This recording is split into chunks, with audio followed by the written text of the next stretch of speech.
don't become fluent in anything by virtue of you just being moderately interested in it. No, you have to study it, right? Is that what culture fluency to you looks like? It's one expression of it, absolutely. I think that cultural fluency is a muscle that needs to be exercised, right? Welcome to the Evolve Voices podcast, a platform to hear the fascinating stories behind the people that power global commerce.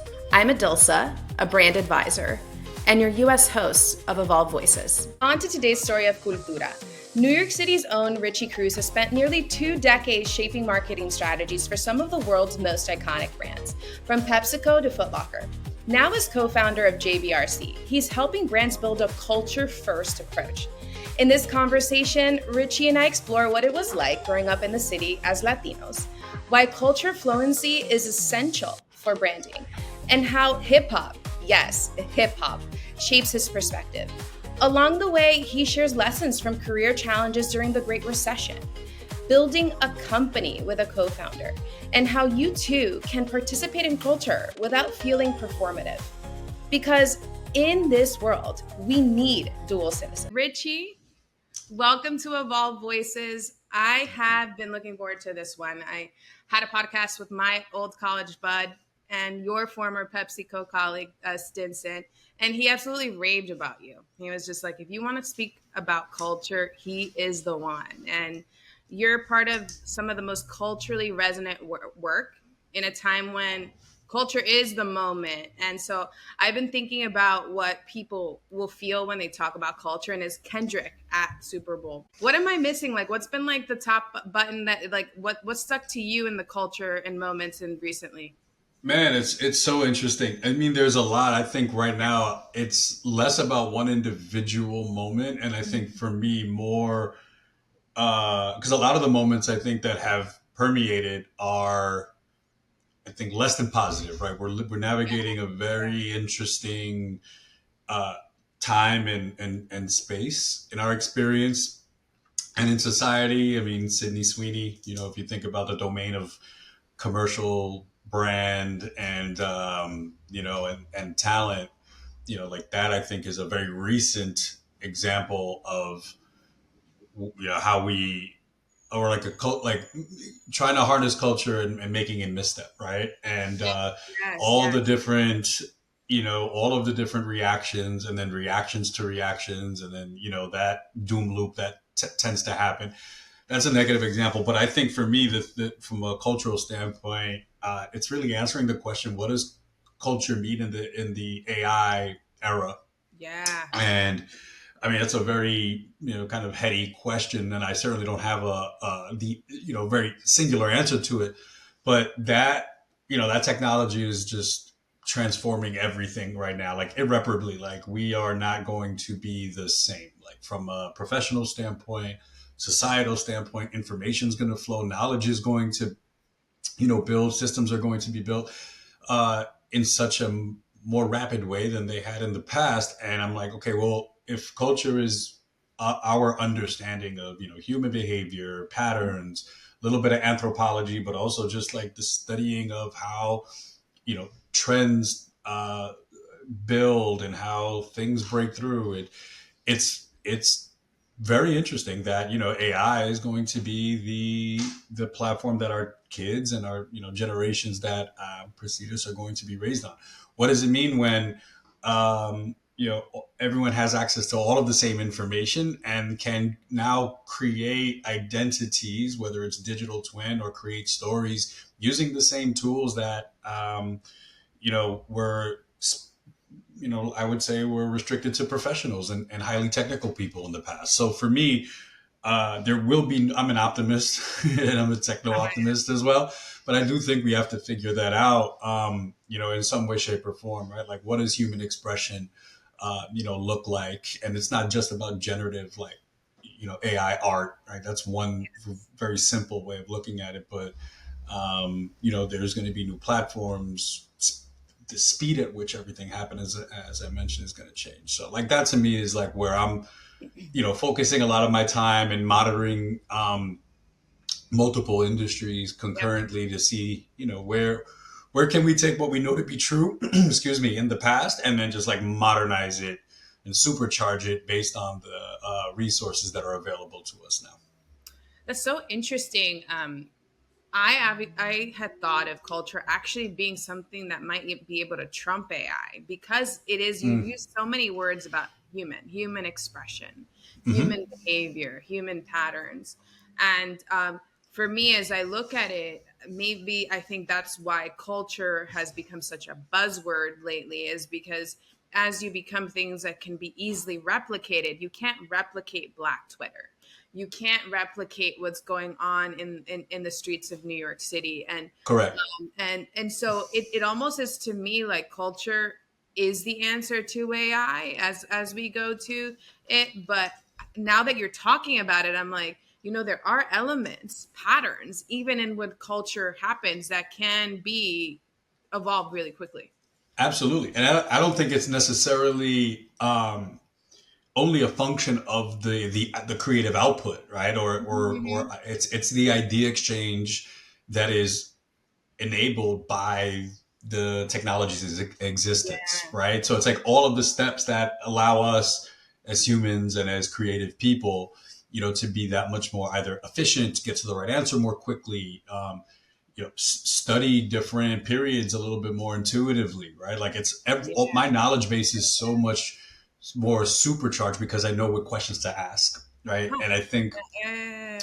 that's a core part of it. Whereas, what took maybe a couple of years ago, we'll call it 5 weeks, now takes 5 minutes, and that's across every stage of. And I know we're speaking specifically to like the creative practices in the arts, but it's just so interesting right now, especially as a practitioner in the world of like at the intersection of all things commercial and creative. So I think we're just getting started, and I think it behooves everyone to pay very close attention as intuitively as you can.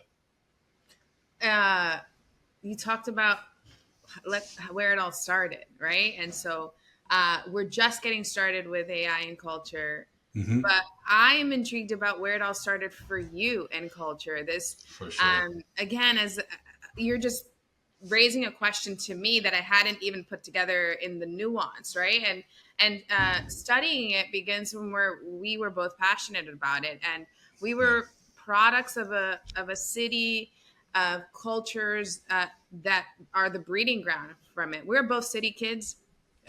You grew up in Brooklyn. I'm near Harlem. Where did you grow up in Brooklyn, by the way? Was it In Heights? North Brooklyn? Yeah, right in Greenpoint. Greenpoint. Oh my gosh. A few blocks away from Williamsburg. So when I tell people that I am a native of Greenpoint, I get the side eye, and I'm like, no, like Yeah. 80s. It was very different. It was very different. I mean, Was there's it? still. Yeah, and I know that's probably like the expected answer. I mean, everything was different. Everything was different by virtue of everything always changing, right? But because of the reputation that it's gotten as a hub for I think certainly creativity. Maybe that's evolving now that the makeup of the neighborhood is a lot more. You have like young families, and there's a lot of young professionals there now. That certainly did not exist. I grew up in a period where there were well, from an ethnic standpoint, there was not one dominant group. I grew up with Polish people. I grew up with, Puerto Rican, Mexican, Dominican, Ecuadorian, and Colombian on my block. Japanese and Chinese on my block. Other countries of origin from Central and South America as well. The African American, right? And I think like all of that was my reality. To me, it wasn't like multicultural. That was just It is. that was just what it is. And as I kind of continue to journey through life, I realized how unique and dynamic that was. It was very much less dramatic, but it was very much like Spike Lee, do the right thing. And I'm very grateful for for that upbringing and having experienced that, and that profoundly impacted me. It allowed me to understand how other people not only looked, but also just how they existed. And my friend group was very ethnically diverse. And we were just a bunch of middle class kids that all, went to the same public school, played football in the street, played, traded baseball cards, listened to rap music when, it was explicit and we weren't allowed to. So, we had a lot of those shared experiences. And, I'd say 80s and 90s Greenpoint pre-internet was a lot of fun. It was a lot of fun. And also, the one thing, having access to Queens to the north, obviously Williamsburg is directly adjacent. And that was part of our identity as well. We were there in our formative years as teenagers when Williamsburg became Williamsburg, right? As we know it. Before it was a haven for artists and, what then eventually shifted over to Bushwick. It was just industrial for the most part. And, and now that's, it's kind of an anchor when you think about global culture. That's where people spend their time when they travel into the city. That's where, you find, food and food and food as art, and just so many dynamic gathering places that tap into so many different dimensions of identity. So like the fact that I'm like, that's where we used to play stickball, and now it's a Michelin star, whatever is. It's pretty funny. Is so crazy. Mm-hmm. One of the things is that's so interesting. You talked about your block is full of different people. I think in many times in my life, I've either been the same. So Washington Heights, which is all Dominicans. I'm Dominican. You're Puerto Rican. So we have a little bit of a rivalry here. But I think, and then I went to boarding school, which was all Caucasian. And I was the other person in the room. And then you have New York, which is hodgepodge of everything. And it just, you talked about formative years. Having that, I almost felt like culture was it for me. And so when I ended up getting out of those moments when you were the same in either one, it became so interesting. And so I think, what were the influences for you early on that taught you that culture was this way? Was it the streets? Was it music, family, a certain city block?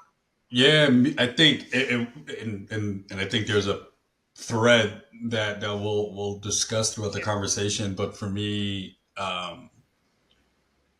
I'll use the umbrella term storytelling, but the two pillars, music, specifically hip hop, because hip hop, when I was growing up, was not the commercial and cultural and political force that we know it to be today. It was popular, but it wasn't pop culture yet. But it was, we could see that that's where the roadmap was leading it. All of the signals were there, even pre Jay-Z, we saw, the rise of, Notorious B.I.G. and Bad Boy, and then, Master P in the South, and all of this being chronicled in editorial. I think also hip hop journalism had a pretty dynamic impact on me at an early age. I could not every month, I couldn't wait to, there was always one newsstand that I knew in the city that would have the either the Source vibe and then later Double XL first. And I always try to pride myself on having the magazine first. And then because I would bring that to school, I don't know, like I just fell in love with it. And because in an analog world, the person that has information, that's social currency. I was the popular kid at the lunch table because it was like, Richie's got the new Slam magazine or the Source or the East Bay. And I'm hoping people understand those references, specifically East Bay. But, I remember, people dating back to like junior high school was like, always having like printed material that you became a magnet for conversation. And the printed word is just representative of like good information, things that people are going to gravitate towards. And that facilitates idea exchange. And we had to rely on our own points of view, right? There weren't a million voices on X or, Instagram constantly just getting takes off. It was like, no, if I'm a Jay-Z fan, I have to be really discerning and really specific as to why. And the proof point are the lyrics or the cultural references or the campaigns at that point. That was another thing, during those years, yes, there were the Run DMCs and Adidas, and we have a lot of those legacy programs where hip hop was, I don't want to say validated by, but it was a value exchange with corporate America. Yeah. And I was just a kid that was watching all of that, and I found it so interesting, so profound. There was a crisscross Sprite ad, and my Pepsi people that are probably watching this are going to hate me for it, but I always, oftentimes when I speak, I reference that as like the spark for me, because I was like, I don't know what that is, but I want to do that for a living, whatever that is. So all of these things kind of surrounded my interests, and then I think it was sports, but specifically basketball culture as well, because again, what was happening in hip hop was also happening in the NBA at the same time, and those two things, I felt that they were very generationally, like I identified with that. Right. It was, and the Knicks were good back then too. So we were engaged. Oh, They're good now. I'm very happy. the But Latrell days, yeah, even the before that. Ewing, Yeah, the old Ewing. Exactly. Anthony Mason, rest in peace. yeah, And you don't know that that these are corporate entities, right, and they're for-profit businesses, but they greatly impact your sense of self. As a Knicks fan, there's an identity and a code that goes with that, so you're learning about culture intuitively before you even have the language to describe what it is, right? It's a feeling. It's the sense of pride that you get when something happens, or these type of things. So I think all of that, I think music and sport at the intersection of culture, greatly impacted me. And then just like we think about the sneaker community and what that meant to the NBA at that time. yeah. Getting your first pair of Jordans. When the Jordans came out, Yeah, exactly. And again, we were not in a position, when I was growing up, where I was getting Jordans every week, because it was such a foreign idea. It's like, no, we're not paying that for sneakers where we know you're going to grow out of them. So I was I knew that, when I did get my first pair of Jordans, which I eventually did, there were 12s. I was so just like, it was magical. And those things are, again, that mythology and that storytelling, it's all built, to drive commercial growth, right? And there's a value exchange with the community and the end user that, again, I didn't know about it, but I was like, this is what I want to be immersed in. Right. And this is the feeling that I want to have with me, as an omnipresent way as possible. And but those, if I had to attribute it, it would be to those two things specifically. Yeah, and you talked about how you had a newsstand, right? Like that was your access point. We had those all. It ages us because they're going away now in New York, and but I think as you had that access and proximity to culture, right? And so I think about those people who don't, and how do they get a leg up in an authentic way? Like, what have been ways that you have seen that? Like, yeah, you might not have had that access. It might not be who your family is, but you can still learn. Yeah, I think that's a great question. There's a very important distinction that we tend to make, and I say we, people like yourself and people like Stinson, when we describe culture, there's culture, and then there's what we tend to describe, like colloquially, as like the culture, and they're related, but they are different.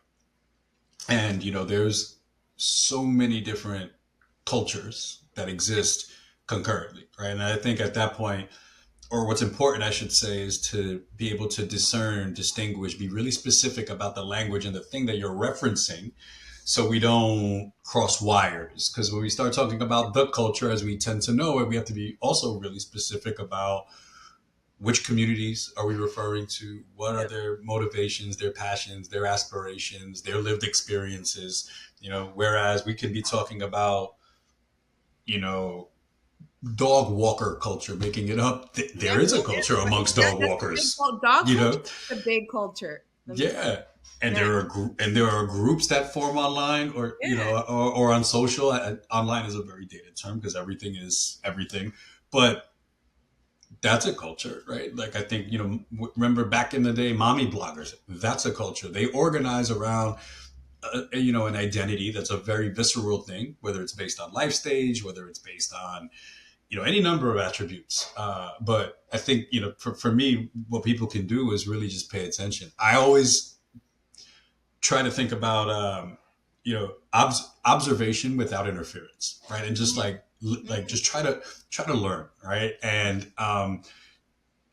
not learn to sort of reinforce a bias you may have. Just learn to understand, right, wrong, or indifferent, why certain people operate the way that they do, right? Why is someone going to stand online for 2 days for a sneaker, right? Like, what is the irrational connection that they have to an object, or the meaning that the object represents, right? Same thing in luxury, right? Like, or in any um, category in which there's like conspicuous consumption.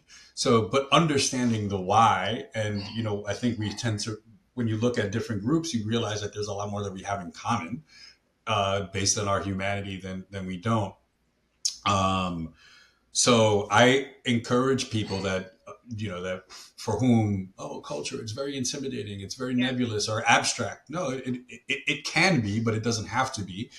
And look at the leading voices, and just follow them. You look at like Marcus Collins. Dr. Marcus Collins is a huge thought Yeah. leader in the space, and what makes him so effective is that he knows how to take these concepts that can become very academic and cerebral, and break them down to their most simplest, right, where it's just universally understandable. And I always appreciate that, about his work, and anybody, not just marketers, but anybody that has an affinity for the subject matter.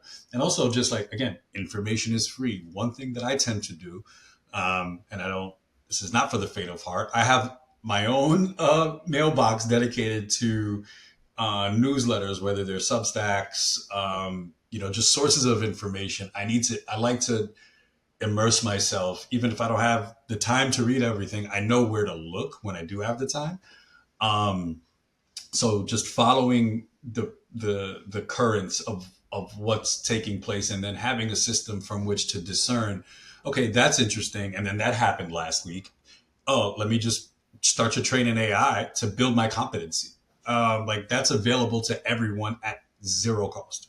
So, everyone can build their own system and methodology and process. But there's no excuse for being inept, I think, in this day and age. Yeah, it's what you say. You don't have to, and I bet what you also mean without interference is it doesn't mean that you don't have to be involved.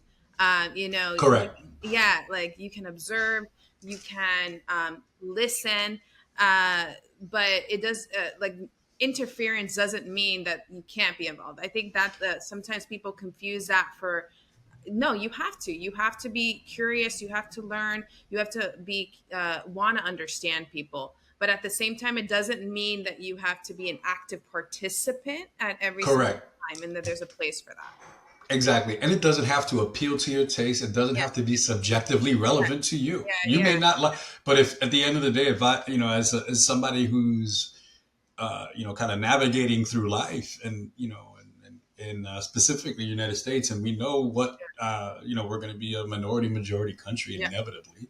Um, I need to understand attitudes of people for whom that is a fearful thing, and why, right? yeah, Regardless of like what my personal stance is on, um, the changing landscape. I want to understand, like, how do I empathize, and like how do I do a better job at um, active listening, but also just being really really clear on why certain ideologies are the way they are. And this is not a political conversation, but yeah, with that, we can all do a better job at that. And again, there's no shortage of perspectives and opinions out there, but like, what makes people tick? And I think when you start to look at that in terms of consumerism and modern consumerism, it really is just pattern recognition and really understanding where and how human motivation works, right? Like with, from a head and a heart standpoint. Yeah. Um, you are somebody who actively wants to participate in culture. And again, we're not saying that one is right or the other, but you are one of those who do. And so, and I always think of what happens when that is put in peril. And so at one point in your career, you found yourself in a career limbo, like agency budgets. All of us know how those work. We're tightening. Yeah. Recession was in full swing, probably what like a lot of people are fearing right now, and you knew experiential work would be the first to go. When that was happening all around you, especially younger, like how were you feeling? Like what were you noticing around you? Were the secret meetings in the middle of the corner? Like how did that feel? Yeah. And to table set for the audience, that was around the period of the Great Recession back in the housing crisis, and Yeah. 9/11 was still, we were still feeling like the aftershocks of that, from a cultural standpoint here in the United States. It was and I had graduated college directly into all of that. And it was a tough period. It was tricky, but it built a lot of resilience, and a mindset of just like knowing how to run through walls. But the agency that I was working at the time, which was independently held, boutique sized, the founder of that agency is a guy by the name of Joe Anthony, who founded the Economic Forum Black Week, which debuted last year here in New York City. And it's a great gathering point for marketers and just business practitioners of multiple types. And he had launched this agency back in I think like 2004, 2005, and I remember reading about it while I was just getting oriented with the landscape in college. Like, where do I want to work? Where do I want to pursue? And I was like, okay, they're doing all the, the work in youth culture and the work in multicultural. And, this is, at a time where traditional media was still very, very much the dominant form of information exchange for brands. Right. TV, print, radio, etc. Early days of digital advertising and media. So, I saw a lot of the case studies that they were doing. Oh, it's big programs for Pernod Ricard, and we're doing the N1 mixtape tour. And I'm like, I want to learn the industry there. I have a good theoretical grasp on marketing and advertising and consumer psychology and all the things, but I want to I want to get busy. Just throw me in the deep end. And we were there, and we were the young scrappy agency, and it's also a period of time where where we may have lacked in like billings compared to other competitors. The team overcompensated for in social currency and credibility. Everyone that worked there wasn't just an account person or a creative. No one was defined by the discipline that they were serving. It was, no, and we had I have a few mentors there that actually, they're no longer with us, rest in peace. But, they taught me, it's like, no, I'm a curator at the Mocha in Chicago. And we used to have Rashid Johnson, who's one of the biggest artists in the world right now, like just hang out with us after work when he was cutting his teeth in New York. And another, was an author two to three times over. And I'm like, this is incredible. So I'm here with all these inspirational sort of folks. And, I think collectively we were like the island of misfit toys in a way, but we all knew culture. One was a radio host on a salsa station during his downtime. Like, this was all happening, and this is all pre-internet. So, after work, I would spend a lot of time with these people and just soak up knowledge. I was like 2 to 3 years out of school, maybe a little bit more, but I really understood the importance of connectivity and being plugged into different scenes. So I can go uptown with one of my colleagues and feel just as comfortable as if I was going to Tribeca to an art opening. It's the same thing. Right. And I learned that there. So anyway, from a professional standpoint, it was tough, and it's not unlike the period that we're actually enduring through now. And there was a lot less demand for traditional marketing services, experiential specifically, which was a large kind of part of the value prop. But we saw where a lot of those resources were shifting, and that was digital. So I, like many others, started a blog. This is before social media, by the way. This is, the You were in WordPress. the OG blog people. Like, wow, Hmm. that's Yeah, the amazing. blog era. And we were, at that point in my career, I had already established a network, friends that work in adjacent industries, in the creative economy at the record labels and, fashion houses. And, we were very much moving and shaking, it's just kind of our way of life, right? Like that's what we were doing.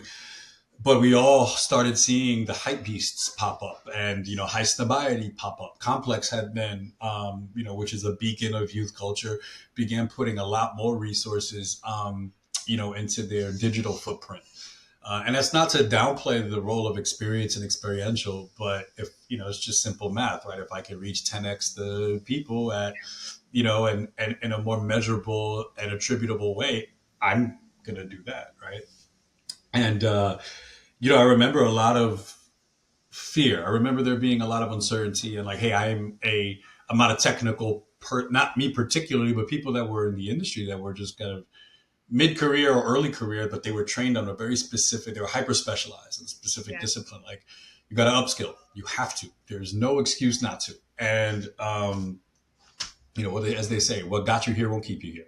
Yeah. So I started just, creating a blog that was like my musings on the industry, like from the world of, commercial, brand building and commercial marketing, and at the intersection of the things that just generally represented my interests, culture, taste, so on and so forth. So we just started building community. People just started commenting and, hey, you should come to this event. And then that widened, my aperture in terms of the not only the changing marketing industry, but also just how other people that were like-minded navigated professionally.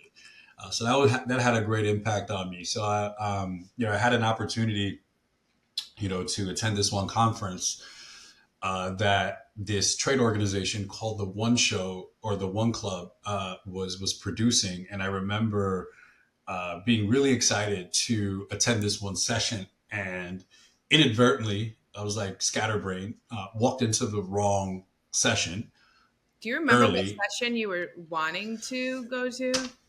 It probably had to do with, I don't remember the exact Yeah, title or yeah. the subject matter, but it was probably something that was familiar, right? Like, yeah. Experiential marketing or what that, yeah, yeah. Or some brand side leader was kind of Right. giving the code to their go to market plan or something that I thought was going to be Yeah. additive from a professional standpoint, and go to the wrong panel. I'm the first person there, sitting right in the front, and then the panel opens and the moderator starts introducing the subject matter. And I'm like, yeah, this is not, and I can't leave because I'm like sitting right in the front. I'm going to look crazy. And this is the marketing industry in New York. I'm the only Puerto Rican in the room by far. So I'm also not going to be the kid that's, with the Yankee hat. And I'm like, I don't want to look, like I'm in the wrong, like I'm in the wrong place, right? Or Yeah, on yeah, this yeah. plate. I You don't can't, I belong can't let here. them see me Yeah, sweat. yeah, yeah. Exactly. So wound up staying, and then I'm glad I did because I was just like so blown away by the energy that the one of the speakers had, and and they were discussing all things digital, and there was so much language and vocabulary that I did not know, and I was like, I, this feels like where things are shifting, and you know my instincts are telling me, hey, go up and talk to this guy. So I wound up talking to him and explained, hey, my name is Richie. Introduce myself. Here's my card. I work at this firm. We sit at the intersection of blah blah blah. The elevator pitch. He's like, oh, that sounds awesome. We're actually, looking for people like you. And I'm like, what are you talking about? He's like, email me tomorrow. Email him tomorrow. And I was like thinking about like how our teams can collaborate. Les is not looking for work, but then he puts me in contact with his chief of staff or COO, and she's like, hey, just tell me about yourself. And I sent them, the blog that I was authoring, and they were like, hey, no, we need to have you on our team. And I'm like, look, I'm not a technical person. I understand internet culture because I'm a user, and I'm, just somebody that kind of grew up in that transition between completely analog and dial-up internet, and then the first sense of like two ways and early mobility. And long story short, I wound up getting hired at this firm, and now I'm at this digital agency, and that for me was beneficial because it complemented all of the experience that I was able to build on the clock, off the clock at my other place of work. It was just a completely different expression of brand, and that was and it opened up so many other doors, and we collaborated with so many different people. I'm working with engineers and technologists, and this was still at the time. It's not pre-iPhone, but it's iPhone 3G. So we still don't have like apps, and and like the internet as we know it today was still forming. And it was crazy. It was Were crazy. the Android wars still a thing then, or has that been? I feel like it didn't pop up then. Wait, which wars? I think it was iPhone versus the BlackBerry back then, not necessarily. 100%. Yeah. It was. I mean, we looked at the iPhone as like this rare object when when it was released year over year. And no, it was insane. It wasn't even just iPhone versus BlackBerry. There was still like Trio, and then Motorola had all these specialized smartphones. It was the smartphone era.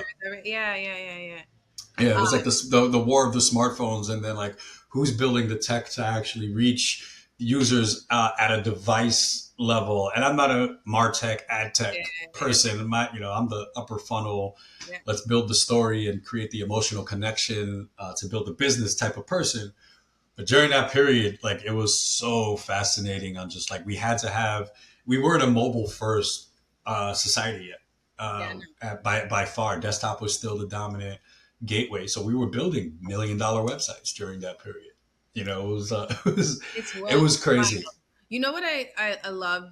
There are so many things that people right now can take from your story there. It's the importance of staying ahead, staying curious and learning, to attend conferences, to start a blog. I'm so curious for you. Like, do you remember how many people read your first blog? Like, oh man, I remember tracking the overall performance on like Google Analytics.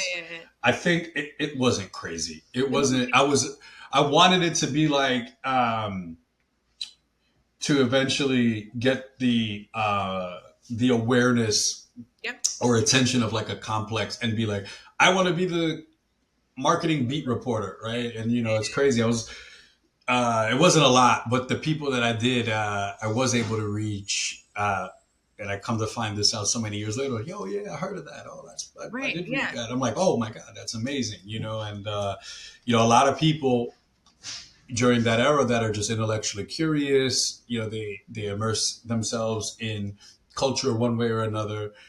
I was listening to Virgil's, the audiobook on Virgil Abloh, his bio yesterday, and I had no idea that he was an editor at a blog during that same period. So that was like our creative outlet. It was also a way to reach more people and have a brand of thinking that can differentiate you, amongst your peers. Now, obviously, we all have so many different, channels and platforms, and now it's not a time-based feed, it's algorithmic, right? So it's like an interest-based thing. So everything is it's been so dimensionalized. It's at a molecular level right now, where it's that dynamic of I'm going to write and I'm going to have a captive audience really doesn't exist.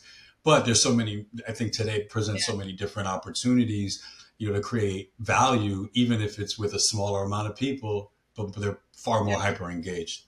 I just think what's interesting, and it's going to kill you as brand marketer as well, but how can we be more upper funnel about our own careers, right? It doesn't have to have an immediate conversion. Yeah. Like all you're trying to gain awareness, trying to learn, trying to stay curious to eventually move down, and then something like what happened to you at a conference could convert, and I think so many times we're at that what gives me a result Hmm. part that we miss those parts in our career. And especially now, as I think to your point, we're all so back in that era. Like, how do we think about that for ourselves as we go along? You know what, it's tough, right? Because you look at it from a cohort and just a generational standpoint.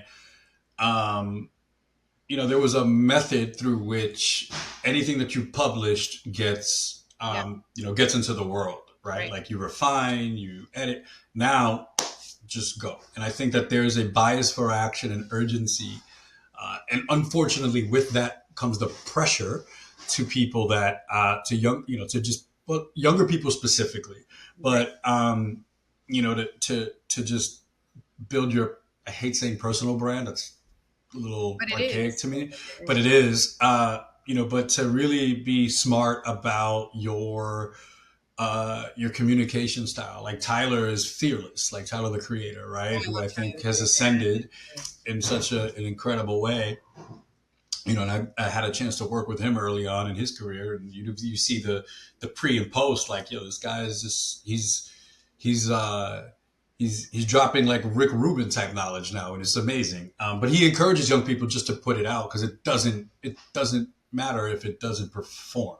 That's not the point, Right. right? So it's really mustering up, I think, the courage and the behavior, and the repeat behavior of deploying, Mm. and then learn, and then also learning. Of course, we want to know who we're reaching and why and how, and obviously there's an economy behind it now, and monetary value assigned with certain performance. But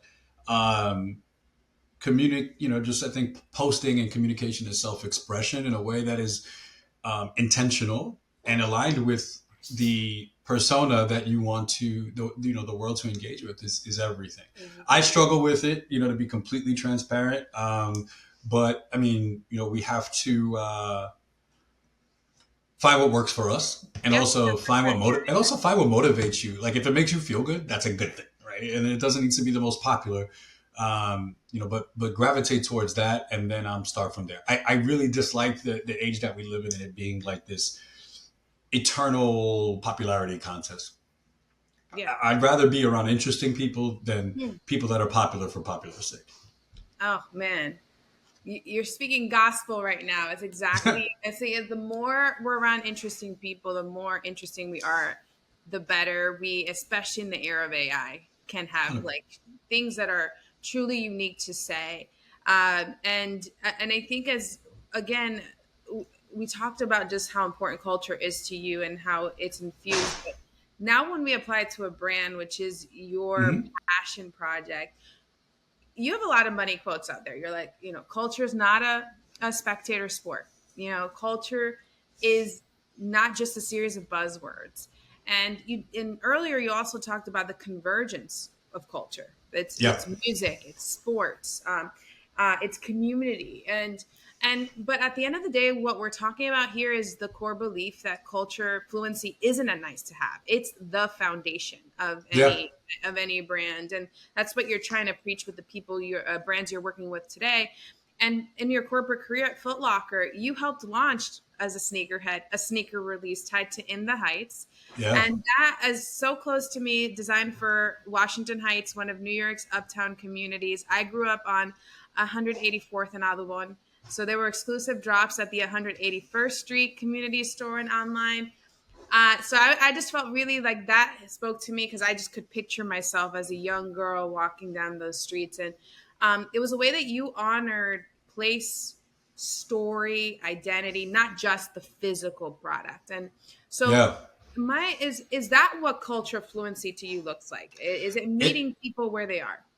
it's one expression of it. Okay. Absolutely. I think that um, cultural fluency is a muscle that needs to be exercised, right? And when you Yeah. just think about the term, fluency. You don't become fluent in anything by virtue of you just being moderately interested in it. No, you Yeah. have to study it, right? You have to Right. understand it and also challenge your own assumptions consistently and constantly. In the example that you just gave, it was the intention was very simple, and we tied it to a very clear commercial objective that we had, at the Yeah. time. And this was all during COVID, which is, as I think back, it's it's a miracle that we were able to do this from a production standpoint. But we knew that the film was being released in the Heights, Yeah. and we knew also from a casting standpoint this was going to be for certainly for Uptown, but for Latinos and Latina and Latinx people, this was going to be an us moment. And we don't have many us moments in Yeah. media and pop culture, right? Where there's not only representation, there's portrayal, right? Yeah. We're portraying these people in the way that uh, that they're intended to, or as a reflection of who they are in their daily lives, right? And I hadn't seen the show on Broadway. I feel terrible, but like when I saw the film, I thought, this is perfect. Like, I think that Yeah. it adds a layer of just like, wonderment to somebody that's never been able to be within earshot of, the people talking in front of Malecon or walking down, Audubon, or Yeah. it's a living, breathing thing, right? And how do we, the question that we asked was, how do we identify a footwear partner? And we found one in Fila. And ironically, the person that we were working with is a longtime friend of mine who now sits at Steve Madden. He's their EVP of brand marketing, Alex Fria. Shout out to Alex. I called him and I was like, hey, look, this film is coming out. We have, an opportunity to activate in and around our store on 181st to celebrate the release. And it's a shoot that'll be exclusive to the Heights. So, like, I don't think that that's ever happened. I could be wrong. And we executed it. We worked with the filmmakers and the studio on the creative. A Latina from Foot Locker actually created the design motif for the shoe. So this was like end to end, thoughtfully done. And then Lin Manuel wore them on Jimmy Fallon unprompted. It was kind of a cool moment, when he was on his promotional tour for the film. So that's a very specific moment, albeit one that was like more hyper local and tactical, but one that I think is a good exemplar of, like the intention that went into the product, and it sold out. So there's that. But it's a good way to use product as connective tissue between audience, a moment, and culture as it's portrayed in media. So I wish, and also I think about like Nigel Sylvester as an adjacent example and what he's been doing with Nike over the course of the last like 18 months and throughout the time that he's had a relationship dating back years. But the last couple of releases that he's put out with Jordan have been just dynamic because they're themed around very visceral moments and ingredients in his life, right? His grandmother, his grandmother's driveway.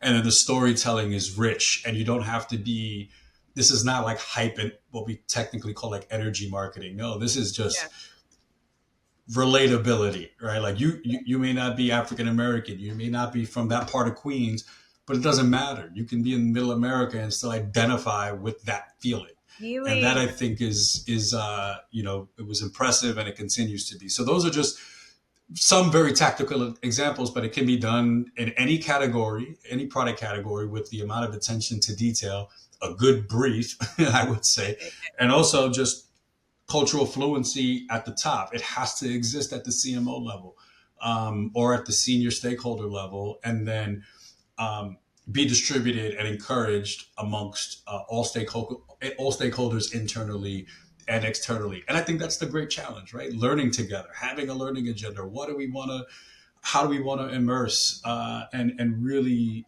deep dive and not be a dilettante with the people that we're serving and who we're capturing value from or exchanging value with. Like, going deep is a very Yeah. uh, highly encouraged, and it results in the best outcomes that actually just Yeah. drive the business. So yeah. I I don't know if you caught, but what I love what you said earlier, culture is abstract, right? So when people are talking about, well, how do I make this thing a foundation that I don't understand? But Yeah. you chalked it up to relatability and feeling.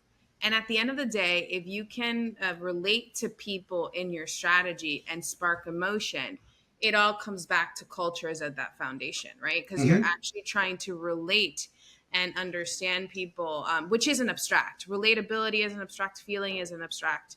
When culture becomes so abstract to people, would you agree? Or Yeah, I think we sometimes we can tend to over intellectualize things and yeah, and make them abstract. And again, when we look at segmentations, groups of people, when yeah, you look at it through a business lens, especially when you think about consumer marketing and brand marketing, yeah, it can be abstract. We want to be, because we're in the accuracy business, we're in the yeah, precision business. yeah, yeah, We need to ensure that every effort is additive, and that we're reducing the amount of unknowns, yeah, whether yeah. it's a campaign or we're launching product or we're trying to get somebody to take a desired action.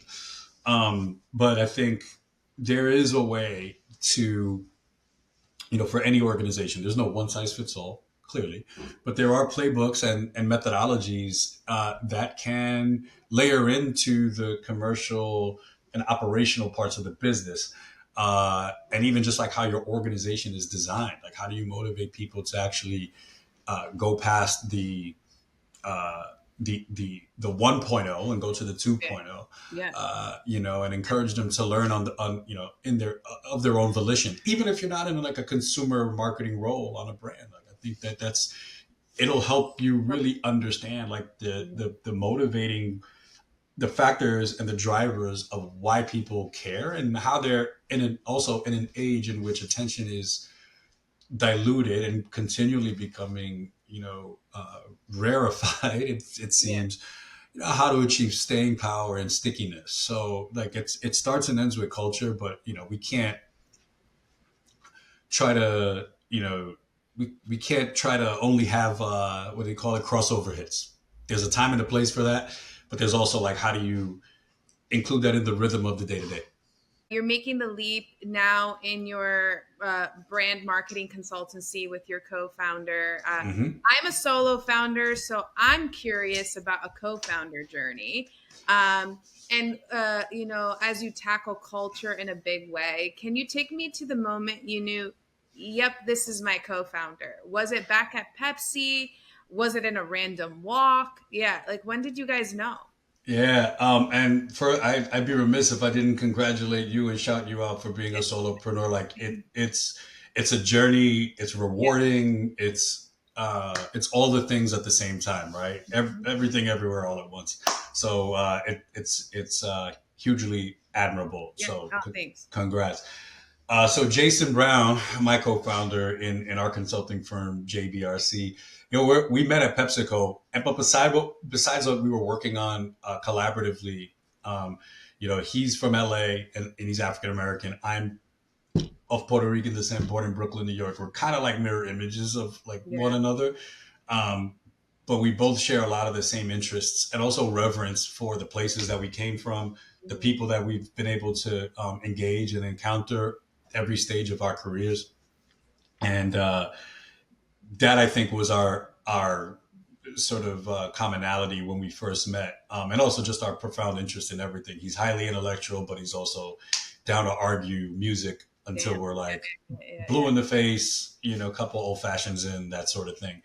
And I and also I will point out, not everyone that you share interests with make a good co-founder, make a good collaborator. You can have engaging conversation, but the work styles and the principles that go into effective collaboration have to be in place. Otherwise, it's not a good working relationship, right? So, Yeah. but he and I, we were working on a pretty high profile project during our time at PepsiCo.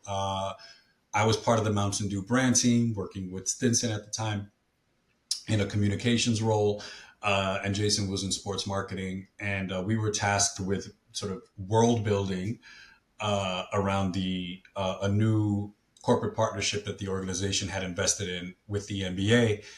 And we it was great because not only were we designing like the playbooks and the systems and the just the total like go to market plan. Yeah. We were also working with athletes. This was a really important moment, not only for the brand but for the business, because there were very specific measures of success that we were accountable for delivering against at a national level, at an individual cohort level, like African American and Hispanic, and then also at a regional level. And there were certain markets that it's pass fail. It worked or it didn't work. And Yeah. we had different measures of effectiveness and tools to help us benchmark, continually study what was working and what wasn't working, and also just kind of set a vision for not only why the NBA, because it had been with a competitor for such a long period of time, but like we are additive to the NBA. We are a new expression of the NBA, right? It's not street ball, it's basketball culture. And again, we have to meet the moment. This is a period in which the tunnel walks were becoming far more, they had been happening already for Yeah. sure for many, many, many years. But like, there was a business strategy that the athletes and their agents and their creative partners were using those moments to facilitate. And we were like, okay, we recognize that. We now have information because we're in the information loop. We're partnering with Yeah. all these amazing talents and creative people. And the idea was just to create the NBA is not a corporate partnership; it's a creative one. This is a collab, right? How do we express ourselves in a way such that the end, like our consumers are going to understand that, and that everything from like the designation that you see in advertising and in point of sale at retail, like it's not going to look like your traditional collab. This is going to Yeah. be different than no shade to any other NBA partner, but this is not State Farm. We can't show up like State Farm. This has to be rooted in lifestyle, and also we want every athlete in the NBA to raise their hand and to want to have a Mountain Dew deal. So we were also very fortunate because we had about 16 partners at the time at the athlete level, including Russell Westbrook, Kyrie, Giannis, Devin Booker at the time, um, Bradley Beal, and a bunch of others. And we treated them like creative partners. Like Yeah. it's just like, hey, what do you want to do? This is not, hey, hold the bottle, take the sip. Of course we did that, Of but we course. wanted to make sure that it felt like a Nike. Anything that we did, it felt like it was Nike. It felt, I don't want to go overextend and say supreme, but we don't want this to feel stuffy, and because that'll reflect in the way that we're trying to shift perception with our consumers, right? So, uh, being an active participant in youth culture, you get it or you don't. Period. There's no, oh, we're going to build towards this. You get it or you don't. And luckily, with Jason, and we were able to make it happen. So I knew immediately based on that, we have a good working relationship. We certainly disagree a lot on things, and I think that that's absolutely healthy and essential, because not communicating Yeah. where you may have differences of opinion is, I think, grounds for wires getting, not crossed the right way.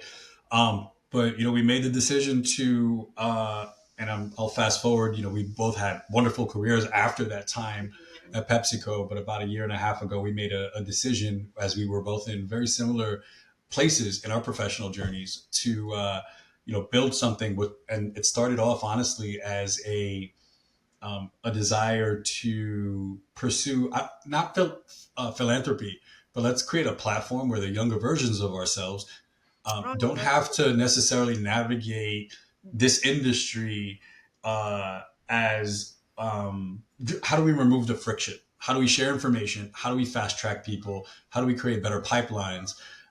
He and I have both been people leaders several times over, and we want more people that have the sensibilities, but don't know how to position themselves. And they want to work in this industry. They love it, but there shouldn't be such a high barrier to entry for for our people. You got to be qualified, you got to be deserving, you got to be hungry, but you got to remove the guesswork in terms of like how to best position yourself. So what started off is that turned into a couple of projects, and then that snowballed into, hey, look, we can actually do something based on the existing relationships we have. Also, how we're looking at the marketplace. One reason was that performance marketing is extremely important, and we got into this place of performance versus brand, or is it brand formance, and it's such a false choice, right? We need both, but we also need competent people that can, we need dual citizens. I can understand, the technical sophistication of that you're afforded with performance marketing, and the predictive upside that it brings, and then also keeping story at the center, right? Like of especially in an age where everyone is launching a brand. There's so many stories. We're all competing for attention every day at all times. So we need to. Culture doesn't matter more than I think that it does now, but it also needs to be integrated into a framework that has very specific outcomes and benefits.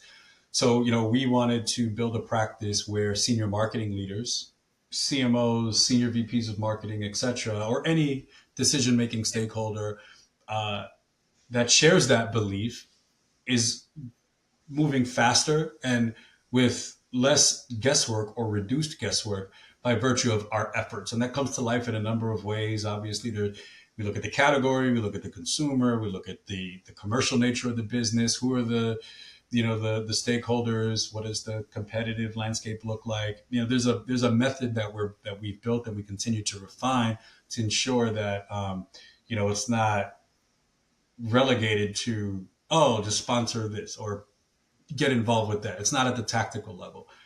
The culture work needs to be done at the planning and strategy level, and then hand it off and then implemented and operationalized every step of the way. And we need the right measures in place. We need the right language and shared vocabulary in place.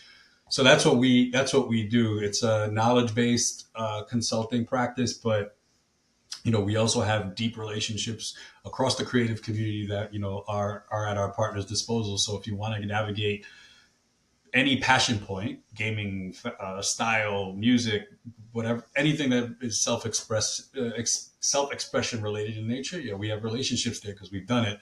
But we got to be specific, and we got to move with discipline and discernment, because at the end of the day, we don't win if our partners don't win. Yeah, you're creating not just a brand book, but a culture book for them to be, driving business decisions. I hate to say it, but I can't believe we're ending this, because I feel like there's so much to talk about. But a few quick questions as we close the call, some fun ones. One is, with your co-founder, is there an everyday ritual that you guys do? One of you is on the East Coast, one of you is on the West Coast. What's an everyday ritual you guys do? I mean, we track the business very aggressively.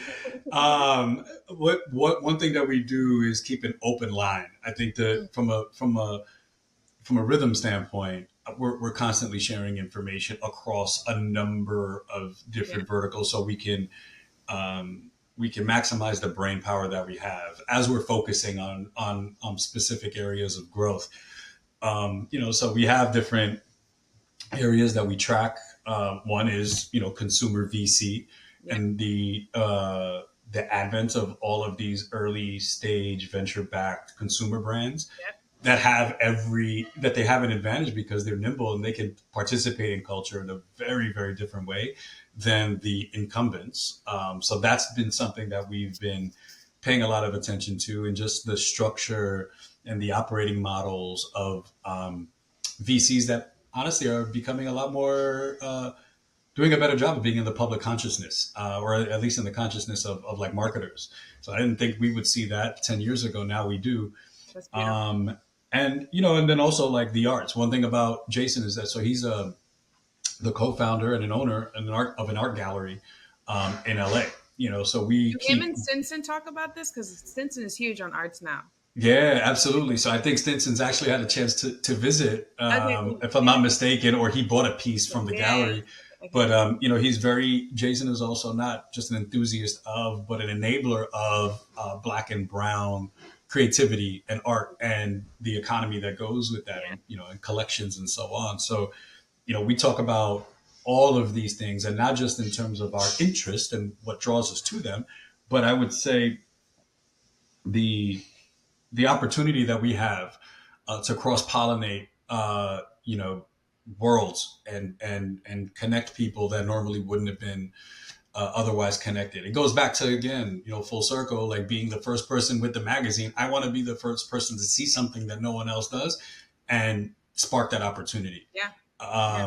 Because you get rewarded more times than not for being a first mover, but you've got to take those bets, or place those bets and take those risks. Yeah. And again, you're only as good as your information. So, Totally. but we talk about it all day long for sure. You're a sneakerhead. You talked about Jordan 12s. You talked about the intersection of sports, music, and culture. What's one sneaker you have now in your collection that says the most about you? It's funny. So when I saw that list, or that question on the list, I felt I'd do a little show and tell at the end. So I kept it here. So this is a Nike Vandal.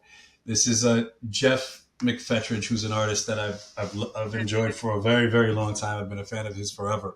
But in 2004, those came out, and they're dope. Like from a structural standpoint and a design standpoint, they're seersucker, but you take an X-Acto knife to them and it reveals the design. So there's a little of interactivity and experience imbued in the object. But what I love most about that is it reminds me of a period of endless hustle. That was my first pair of shoes, like hype shoes or energy shoes, that I bought in Williamsburg in 2004 when I was pursuing my first internship with Complex. I was like, I'm going to start this internship. My footwear needs to look the part. I'm very fond of those for a number of reasons. Obviously the artisan design, but the period and where my mindset was when I made that purchase. It was everything. And it's always, when I see those and I keep them in plain sight, it's a reminder of, you've gotten it right once or twice, so we're going to get it right again. And I'm always grateful for those experiences, as difficult as they may be, because, you get through it and, you're intuitive and find a way to solve some problems. Yeah. The best part of today is that we actually do get to express ourselves in sneakers in corporate. That has been the fun part. Like if we talked about it 20, 30 years ago, showing up in sneakers with your suit was never a thing. And now it's the thing to do, which is fun. Spicy last question, mango or mofongo? Yo, come on, man. I can't do this. Man, but I was actually in Colombia, Medellin, last week, and I had some mofongo that was to die for. So I'll go with that. But obviously, it's both. It's both. It's always been both. It will always be both. It's a situation, not an R. It's an art. Richie, we started this conversation. I am a lifelong learner. You are too. This has been so fun. As one of the topics that has been top of mind for me as I think of where AI and how we stand to be different, and culture is at that intersection of what it can breed. And so fun to learn about it and to see how you and Jason lead through culture.